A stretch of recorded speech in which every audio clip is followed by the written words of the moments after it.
Welcome to Shri Priya's Tiruvarur kitchen. இன்னைக்கு நம்ம பார்க்க போகிறது ரிச் க்ரீமி காஃபி ஐஸ்கிரீம். அதுக்கு தேவையான பொருட்கள் என்னென்னு பார்ப்போம்.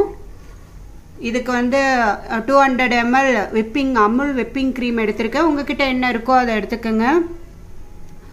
1/2 cup condensed milk, 3-4 drops vanilla essence, 4 spoons sugar, 3 spoons coffee powder, 2 tablespoons boost powder.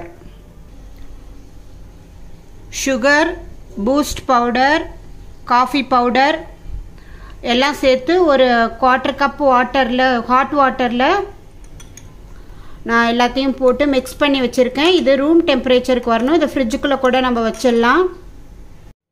Whipping cream எடுத்திருக்கேன். இதை ஃப்ரீசரில் வச்சு எடுத்திருக்கேன். இதை நம்ம ஒரு 10 minutes பீட் பண்ணணும்.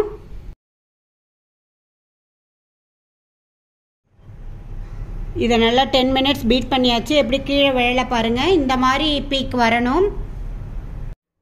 க்ரீம் நல்லா பீட் பண்ணியாச்சு 10 minutes. இப்போ இதில் 1/2 cup condensed milk, 4-5 drops vanilla essence, இந்த காஃபி பூஸ்ட் மிக்சரை நம்ம அதில் ஆட் பண்ணணும். ஆட் பண்ணி 1 minute பீட் பண்ணணும். Condensed milk, vanilla essence, coffee mixture எல்லாம் ஆட் பண்ணியாச்சு ஃப்ரெஷ் விப்பிங் க்ரீமில். இப்போ இதை 1 minute நம்ம நல்லா பீட் பண்ணி எடுக்கணும். இப்போது எல்லா இன்க்ரீடியன்ஸும் போட்டு நல்லா மிக்ஸ் பண்ணியாச்சு. இப்போ இந்த க்ரீம் மிக்சரை வந்து ஃப்ரீசர் சேஃப் பாக்ஸுக்கு ட்ரான்ஸ்ஃபர் பண்ணணும். இதை நான் ஃப்ரீசரில் வச்சு எடுத்திருக்கேன். இப்போது ஐஸ்கிரீம் மிக்சரை ட்ரான்ஸ்ஃபர் பண்ணியாச்சு. இதை நம்ம ஃப்ரீசரில் ஓவர் நைட் வச்சு எடுக்கணும்.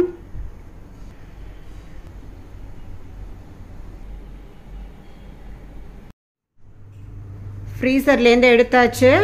நல்லா செட் ஆகிருக்கு. ரொம்ப டேஸ்டியாக இருக்கும். ட்ரை பண்ணி பாருங்கள். இந்த ரெசிபி உங்களுக்கு பிடிச்சிருந்துச்சுன்னா லைக் பண்ணுங்கள், ஷேர் பண்ணுங்கள் அண்ட் சப்ஸ்கிரைப் பண்ணுங்கள். நன்றி, வணக்கம்.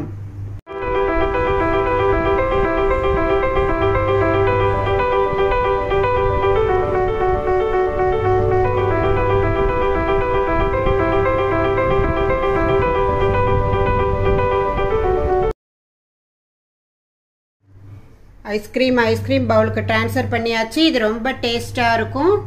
ட்ரை பண்ணி பாருங்கள். ஈஸியாக நம்ம வீட்டில் பண்ணலாம்.